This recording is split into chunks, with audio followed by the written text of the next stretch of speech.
സമയത്ത് കണ്ടതാണ്. കുഞ്ഞിൻ്റെ ജനനേന്ദ്രിയം അടർന്നു മാറിയിരിക്കുന്ന അവസ്ഥയിലാണ്. കാലിൻ്റെ ഉള്ളംകാലുകൾ, രണ്ട് ഉള്ളംകാലുകളിലും തീ വെച്ച് പഠിപ്പിച്ച പാടുകൾ, വിരലുകളുടെ അടിഭാഗം, രണ്ട് കാലുകളുടെയും വിരലുകളുടെ അടിഭാഗത്ത് ചൂട് വെച്ച് പഠിപ്പിച്ച ഭാഗം. പിന്നെ ശരീരത്തിൽ ഈ 50 മുറിവൊന്നുമല്ല, ഏതാണ്ട് ഉണങ്ങിയ മുറിവുകൾ തന്നെ ഏതാണ്ട് ഒരു 50ഓളം വരും. പുതിയ മുറിവുകൾ 50 കൂടുതൽ മുറിവ് വരും. പിന്നെ ഇൻഫെക്ഷനായി സ്നഗി വെച്ച് കൊടുത്തിട്ട് അവിടെ വൃത്തിയാക്കാതിൻ്റെ ഭാഗം അവിടെ ഇൻഫെക്ഷനായി, അവിടെ തന്നെ മാരകമായ മുറിവുണ്ട്, ഇൻഫെക്ഷനായ സ്ഥലത്ത്.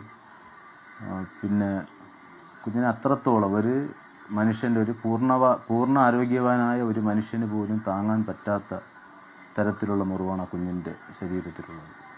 ഒരായുസ് മുഴുവൻ, മനുഷ്യായുസ് മുഴുവൻ ഒരു മനുഷ്യൻ അനുഭവിക്കുന്ന വേദന 1.5 കൊല്ലം കൊണ്ട് ആ കുഞ്ഞ് അനുഭവിച്ചു എന്നുള്ളതാണ്. ഇത്രയും മൃഗീയമായി ആ കുഞ്ഞിനെ കൊലപ്പെടുത്തിയ അഷ്കർമ്മ നരാധമാണ്. അതിൻ്റെ അർഹിക്കുന്ന രീതിയിലുള്ള ശിക്ഷ കിട്ടും. പിന്നെ ആ വീട് ഒറ്റപ്പെട്ടൊരു വീടാണ്, അതൊരു കുഴിക്കകത്തിരിക്കുന്ന ഒരു പാതാള ഇരിക്കുന്ന നരക വീടാണ്, അക്കാര്യം തർക്കമില്ല.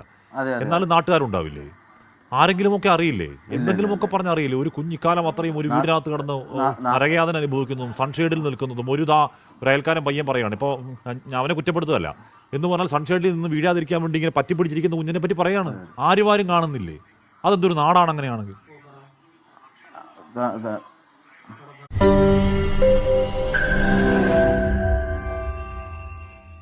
ലോകത്തെവിടെയായാലും ഏത് സമയത്തും 24 വാർത്തകളും ഓഗ്മെന്റഡ് റിയാലിറ്റി പാക്കേജുകളും എക്സ്പ്ലെയിനറുകളും വിശദമായി കാണാൻ ഞങ്ങളുടെ യൂട്യൂബ് ചാനൽ നിങ്ങൾക്ക് സബ്സ്ക്രൈബ് ചെയ്യാം.